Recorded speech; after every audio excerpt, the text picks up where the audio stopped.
microphone fixed, so at least now you can hear me. The other day when I tried to do a video, it was so bad with the wind that you just couldn't hear anything. But I'm back to normal now. I got my mic inside the helmet, and then you guys can hear my breathing again. So I wanted to do this video on, it's a popular topic, and I think I can help with people on the fence about should you get a KLR. Now this is a 2018.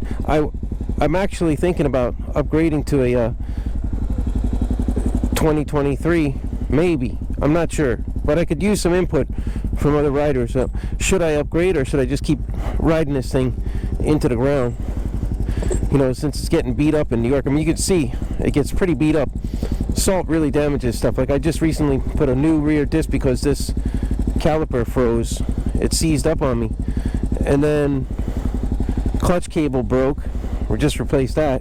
Throttle cable got janked up too, and I had to put a new throttle cable on, and a speedo cable.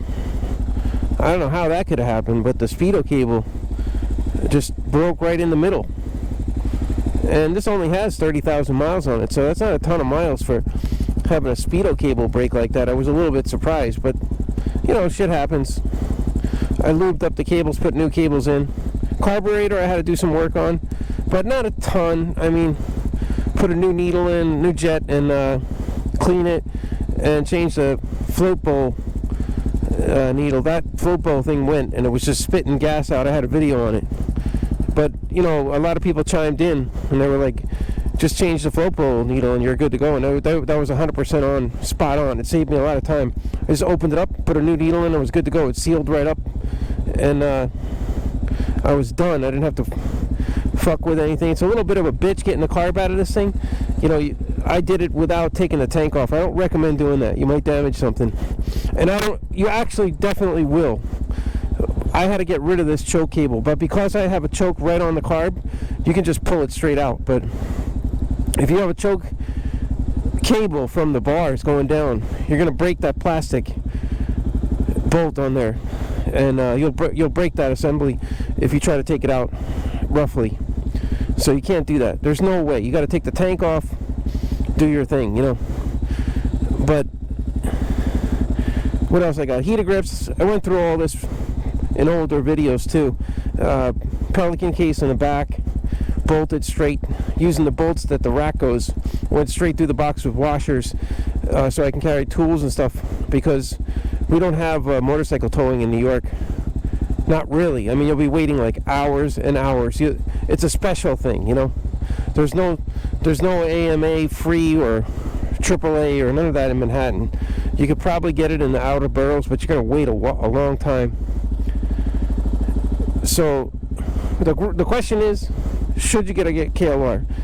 And I'll put my gloves on, and then we'll talk more from what I have learned and see what other riders say. And then I would love to have input from other riders. Should I upgrade this KLR? Is it worth it?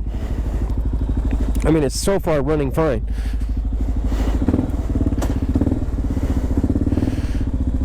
And I have an XR 650L, and I can honestly tell you that bike is less maintenance than this bike.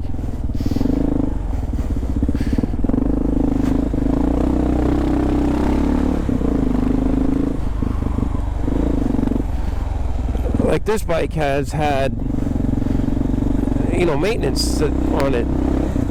Radiator I had to replace because it got cracked. The XR is an air-cooled bike, so none of that stuff had to be dealt with. Valves are extremely easy to adjust on the XR 650. I mean, you just take the valve caps off, measure your valve clearance, and adjust it with the nut, and you're done. Like, that's it, you're done. Cap it off and ride. Whereas this bike, you know, I had a hard start in 2019. It's 2018. I bought it brand new, and I was encountering hard start in 2019 after 12,000 miles. I knew it was valves, but I just kept driving it, and I burned a valve and lost all compression. So But I know what it's like to do valves on this bike, because you got to take the tank off, take the head off, measure your valve clearance, get the shims you need, and then put them in the shim buckets. And you're going to be taking apart everything. That is absolutely not a simple task. But anyway, not to discourage you guys, should you get a KLR, I always see those undercover cops there. They're there all the time. They go for vehicles here in this rich area, and usually paper plate guys.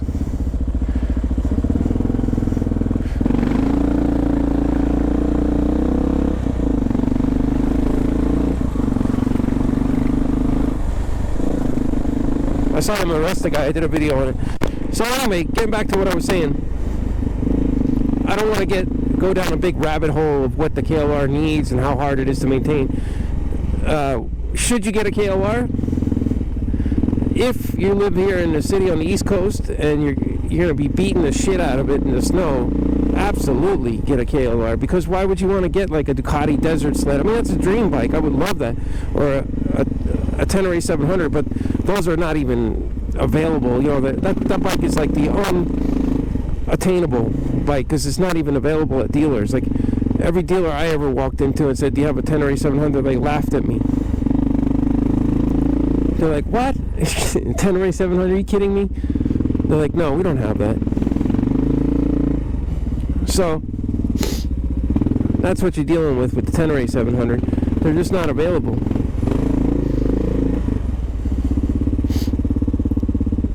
They just didn't make enough of them in U.S.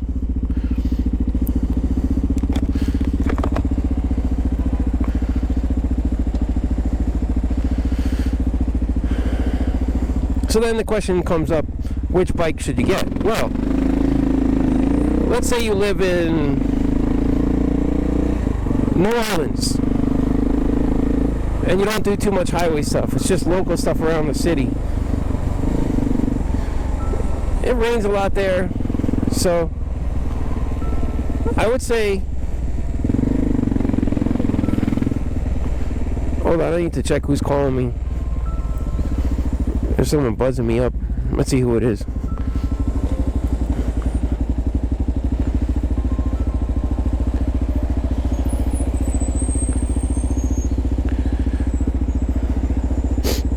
Yeah, let me see who this is.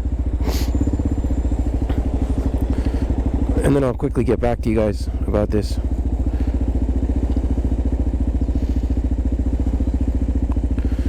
Actually, let me pause this video. I'm gonna stop this video and then I'll recontinue it. All right, everybody. Should you get a KLR? And the answer to that question would be: is it financially necessary for you to get it? Number one.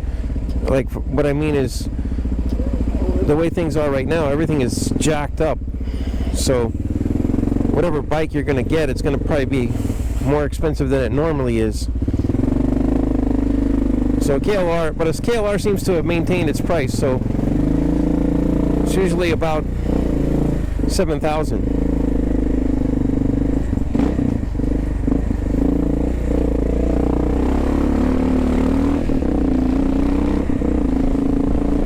Which is good, you know. Very economical.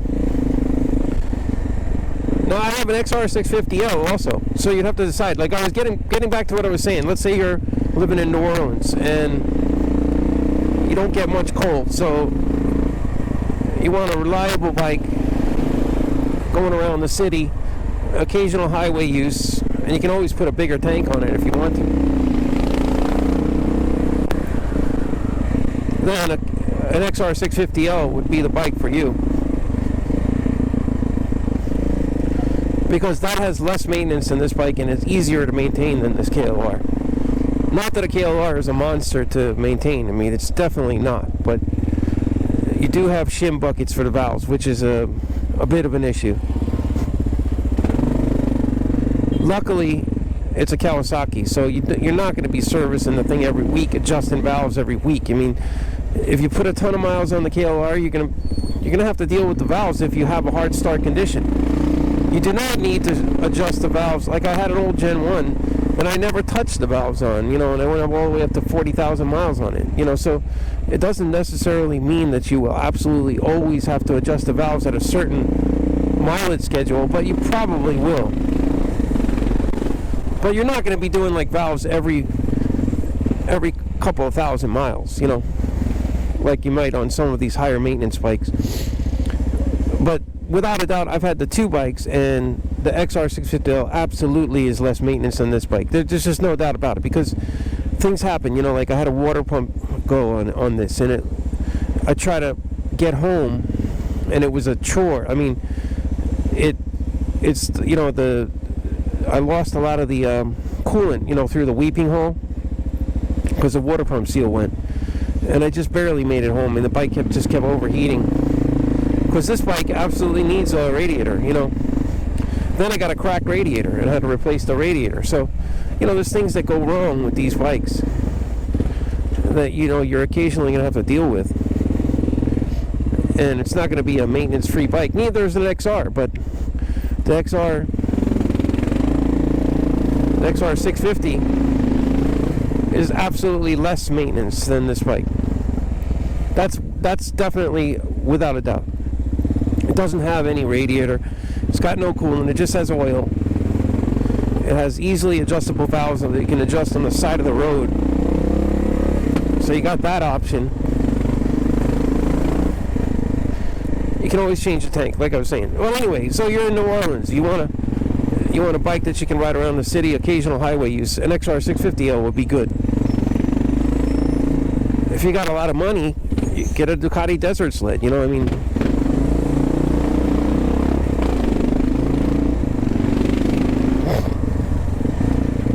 A Ducati Desert Sled is a dream bike, or a 10 700. Yeah, those are dream bikes. The other question would come up would be, let's say you're financially capable of getting an expensive bike, that's more than $10,000, but you're going to be parking it in the street. Now you got to think about it. If you're not going to, let's say you don't have access to a garage, or you don't have a house, you live in the city, in the middle of the city, then you're going to want to get something like an XR or a KLR, or a DR650, like one of these dual sports that God forbid somebody does get it one night. You're not looking at $12,000 loss, I mean, I know you're not going to eat the whole thing because you have insurance on it, but you can't be dealing with that stuff every freaking 6 months. Who's going to insure you? If you're losing a bike, like I got this KLR brand new. Somebody already tried to take it right away. But I protected myself. I had GPS on it. It called my phone. I ran down, and I stopped the theft. You got to be ready to protect your shit if you live in a city, and especially now. You got to always be on top of your game to protect what's yours. But you don't want to be spending more than you should, on something. You don't want to be involved in dealing with heavy losses, that you're going to insure. But yes, you're going to be dealing with insurance companies jacking up your rates if you're losing a bike every 6 months.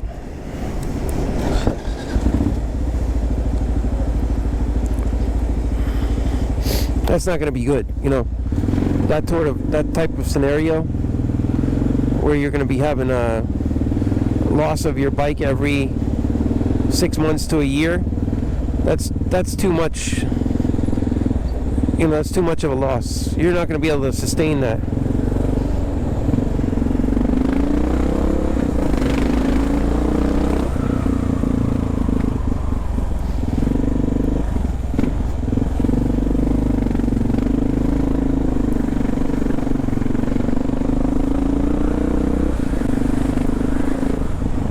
That's not a type of loss that you can handle.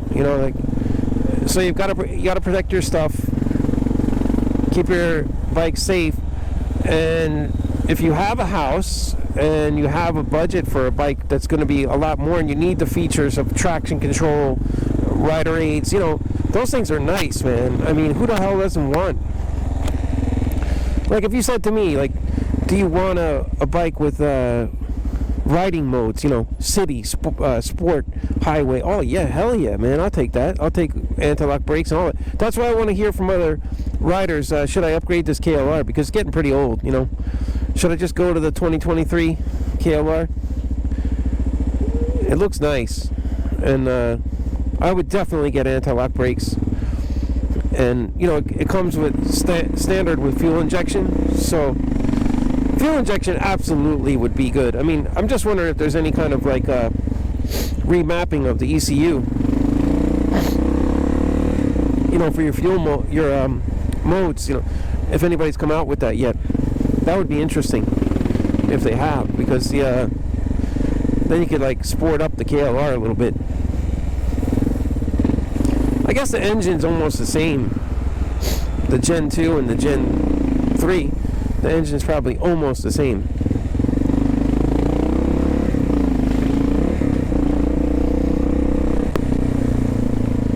Which is cool, you know. But the more factors are going to be where you live. Let's say you live in LA and you're going to be doing a lot of freeway stuff. Then you're not going to want an XR, because that's not a good bike for the freeway. Whereas the KLR actually is not bad on the freeway. KLR does pretty decent on the freeway. I find the KLR actually a little bit big for New York. I feel more comfortable and more confident on the XR than I do on this KLR. I find this KLR to be a bit on the heavy side, but since I do have to do highway stints, you know, like I'll go to a client and I got to go on some freeway stuff, I would want to be on this bike, because especially at this time of year where it's cold and if you get rain, and I mean, you want to be on this KLR. So the comforts of being on it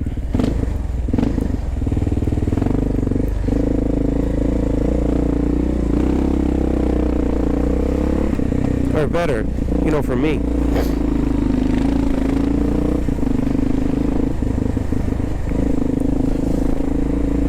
I like being on the KLR when it's cold, because like today is cold, you know, and this thing's keeping the wind off of me. Stator's powerful, you know, so it can handle heated grips, all that stuff. But these are the types of things that you got to watch out for, you know, when you're looking into a bike. You know, if you're going to purchase a new bike, you're going to want to get something that meets your needs.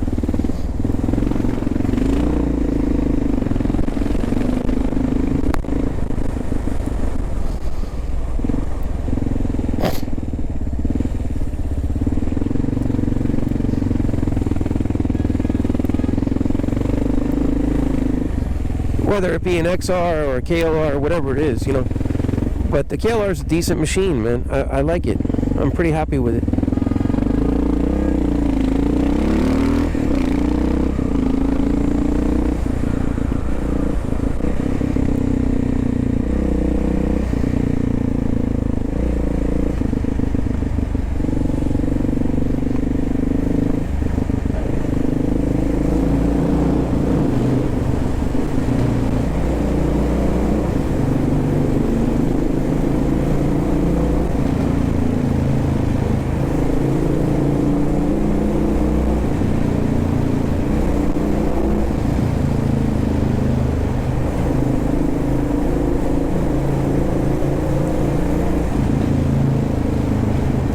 I think I'll put my shield down. There's a lot of pollution in here. So yeah, the KLR, I like it. I mean, it's a beefy bike. It might, some people might like that though. Like, and if your weight also, like if you're a big guy and you're 300 pounds, the KLR is perfect for you, man. I mean, you're gonna love this bike. KLR is more comfortable for back rider too. Like, my wife would not even consider, you know, going on a trip on the XR. It'd be like, no way. I mean, she'll ride around the city and stuff, go to Manhattan to Queens, Brooklyn, that's not a problem. But going on a little trip upstate on the XR, no way. I mean, the seat's too thin, not as wide as this kid. You know, she said sitting on the seat on the KLR is like sitting on a couch. And it is pretty comfortable. I have no problem with the seat though on the XR also. I can ride for hours on that. The stock seat is perfect. There's no issue at all. So the two bikes, if you ask me which bike, if I had to choose between the two bikes, which bike would I have to keep if I could only keep one? Unfortunately, I'd have to say the KLR, because the problem is the KLR can handle the entire year of riding. Like, you know, no matter what month I'm riding, this KLR can handle it, whether it be January, February, July, August, it can handle it. Whereas the XR, you wouldn't want to be hiking around on that thing in January and February. It's just too cold. You're going to be hurting with all that wind hitting your chest and everything. But I did put a Zeta windscreen on that bike, and the Zeta windscreen is real nice. I mean, that Zeta windscreen actually is what transformed the XR, you know, to be a very nice machine.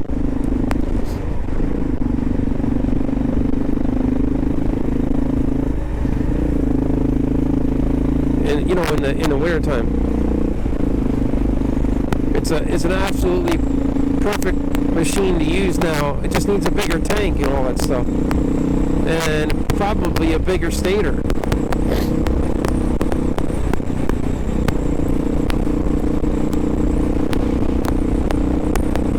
You know, to be able to handle these heated grips and all that stuff.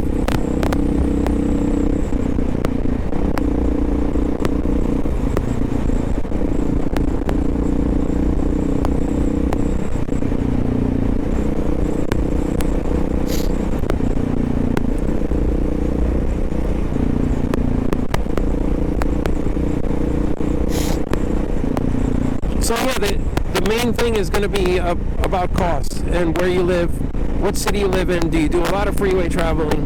But by no means could you go wrong getting a KLR. And should you get no, I don't think personally you should get a Gen 1 KLR, because it's just too old looking. It doesn't have any wind protection. I don't like the looks of it anymore, but those Gen 1s, you can always fix them up, man. I mean, if you get a steal on one, yeah, maybe. But I think you'd want to go with a Gen 2 or a Gen 3. But who am I to talk about Gen 3? I don't even have one. So I'm asking for commenters to give me input on, should I upgrade this bike to a Gen, 3? That would be interesting. You know, should I do that? I would like to hear from commenters on that for sure, because maybe the Gen 3 with the fuel injection and all that, you won't get all this like weird stuff, like on really cold days, like the carburetor has like a little heat cup to it. You know, you gotta choke it, you gotta do your thing to get this thing running. You know, it doesn't just start right up and go. Whereas on the Gen 3, you could probably just start and go. That's an issue. Choking the bike, and then you got the choke cable went out on me at one time. So I had to change the. I put the choke around the carb because I just didn't want to deal with the cable issues going up to the bars. I don't like that. I want something that's simple, and I just prefer to have it like that. Now the XR has a choke on the bar also, but I have never had issues with it. But this KLR, I've had, even my Gen 1, the choke knob broke off, and I had issues with that. Carburetor issues, there's not a ton on either bike. But, I have an old Yamaha XT225 in the Philippines that I'm going to be upgrading the next trip when I go to Manila. And I got my eyes on Like, you can't get an XR 650L in the Philippines. They don't sell that there. But you can get a CRF 300L Rally. I kind of like that bike, and it's fuel injected, ABS. I think that would be a perfect bike in Manila. It has a 6 gear, so when you do go on the freeway, neither bike has a 6 gear, the XR or the KLR. The XT225, that old Enduro, has a 6 gear on it. You can go on the highway on that thing. It enables, like a 250cc to ride on the freeway, basically.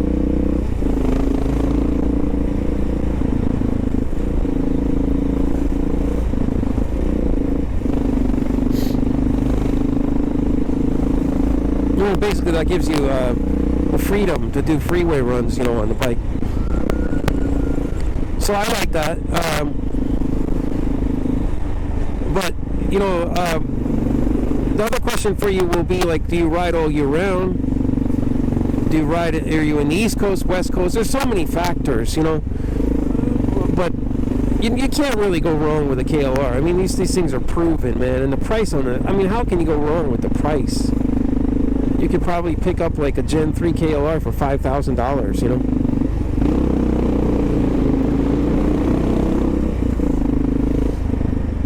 And, parts. I've never, ever had an issue getting parts for this bike.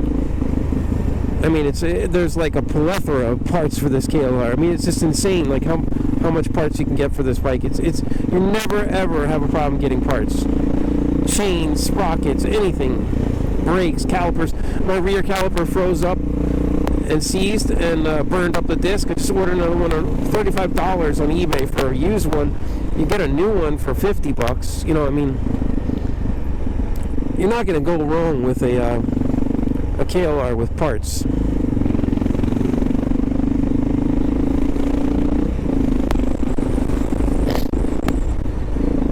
Or an XR, any one of those Japanese bikes. You're not going to have a problem with that. Price-wise, KLR is very economical. So, if you are a budget-conscious person, a KLR is, man, how can you go wrong? Or if you're forced to be budget-conscious because of where you live, like I am. Like I live in New York. I am budget-conscious. I am not a wealthy person.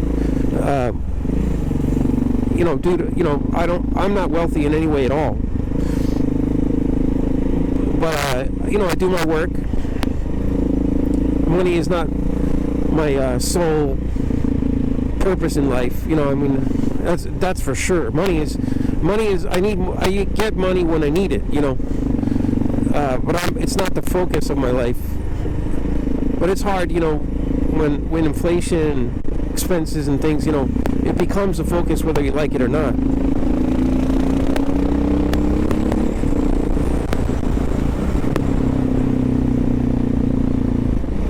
And so a KLR is very economical price-wise to get parts for it. So it might be a little bit more maintenance than an XR, but you're not going to have a problem getting parts for this bike. So economical-wise, you can't go wrong with the KLR. It's a nice machine, to use.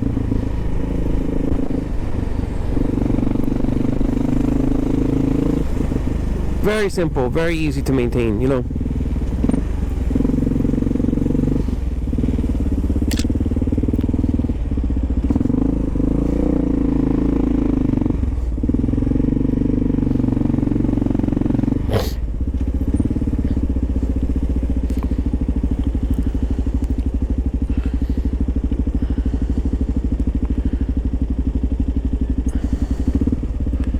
Yeah, so XR is also easy to maintain and easy to get parts and all that stuff. You won't have any issues with that. The real issue will be with wind protection if you're in the East Coast, or if you're in Detroit or something, and you use a bike. The KLR is going to be the one you're going to use if you ride all year round. Or if you have a back rider or you do a lot of freeway riding, you're going to need the KLR. You don't want to fool yourself into going with the XR and trying to rebuild it to be something it's not. You know, that's not good either, because you're just going to be disappointed, you know. Because no matter how you twist the XR, it's not going to become, you know, like some super adventure bike. I've seen like people outfit those DRZ 400s, you know, make them pretty cool, but no matter how you do it, it's not going to be, you know, an adventure bike, you know. And I had a DRZ 400, and it's not a good freeway bike at all.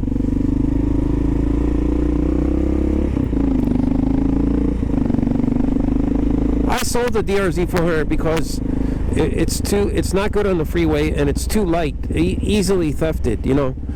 And that's a bike that, you know, people go after. You've got to be real careful with light bikes. Like these KTMs and stuff are beautiful. My KTM 500 EXC would be a beautiful bike for to use in New York. I would love to have, you know, a KTM. It's light, nimble, more horsepower, all that. But the KTM, you cannot park that in the street here. You know, that bike, the first night you're gonna have someone pulling up with one of these white vans, and they're gonna have the grinders, and they're just gonna go for that shit quick, man. And if you don't pay attention to your GPS alarm, or you're just a little bit late, or you're on an important phone call, you're gonna lose that shit, and it's gonna hurt. So this bike, you get the occasional attempted, but you know, I've had people go for this bike and not realize how heavy or big it is. Like there was a guy one night that he was a little tiny guy and a big guy. They were on a scooter, and they tried to jack this thing. They didn't see the chain on the back, and it fell down. And I mean, they just, you could tell by the camera. I was looking at the camera. I don't think they realized how big this bike was.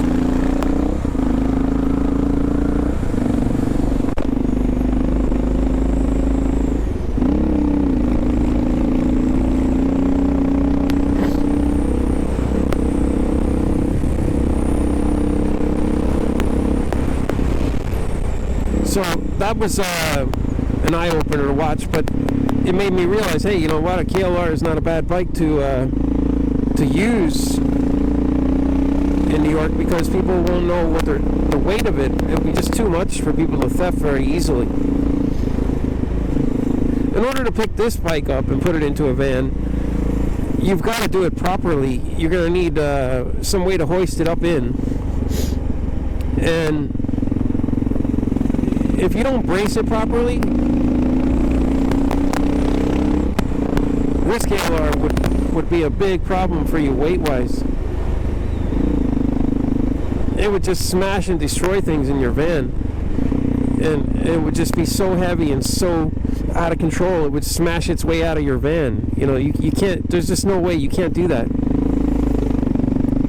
You can't just be jacking KLRs and throw them in the back of a van. Now you could do that with an XR.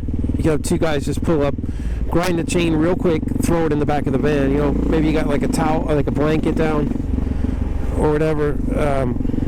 Yeah, you could do that. You can even use the cover that came with the bike and throw that. You know, throw it on top of that. That would work with an XR, but that's not going to work with a KLR. It's too big of a bike to be doing shit like that.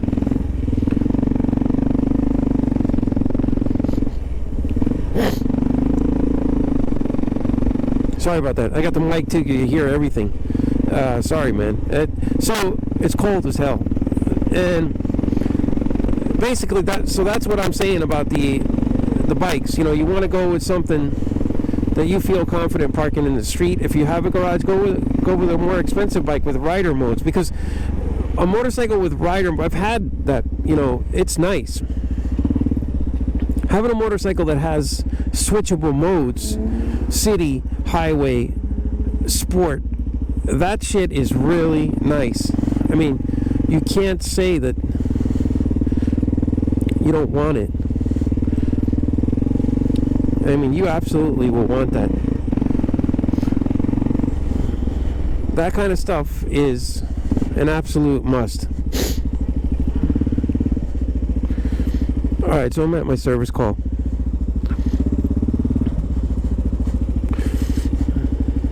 Alright, everybody. I'll see you on the next one. And don't forget to chime in for me. Let me know. Is it a good idea? I mean, this bike is still running fine. Should I upgrade to a Gen 3? It's about that time where I'm going to have to sell it. This is actually, the mileage is actually a little higher, but a buyer would see 26. This is about the point of no return. Either you sell it now and upgrade to a Gen 3, or just keep riding the hell out of it, because if you don't sell it now, I know how it goes. You know, bikes, once they get above 30, people are not going to be too interested, and just going to knock you down too much in price. But the bike's still running fine, so it has normal wear and tear. I have extra parts for it, extra stator, extra clutch, all that stuff. So if I sell it, I don't think that will work. Oh yeah, I want to know, does the stator work? Because I have a lot of parts. I have an extra timing chain. Does that all work on the Gen 3? I'm curious to know. If you can let me know, that would be really helpful as to whether or not I can do that, because those parts are valuable, and if I can use them on the Gen 3, that would be really nice. That'd be something that would be worth it. And the fuel injection would be really nice. But I keep repeating myself. But just to sum it up for you, though, if you live in New York, let's say Philadelphia, you know, you're looking for a nice city bike, the KLR is a good city bike. I mean, you can park it anywhere. You're not going to have issues. So this is a nice machine, man. I mean, the KLR's proven. You know, it's a nice machine. Not tons of horsepower. I think it's 43 or something like that, but it'll do the job. Gets you around. Depends if you're working on the bike too. You know, if you go around for work, like the way I do IT work. This bike's fine. There's no issue.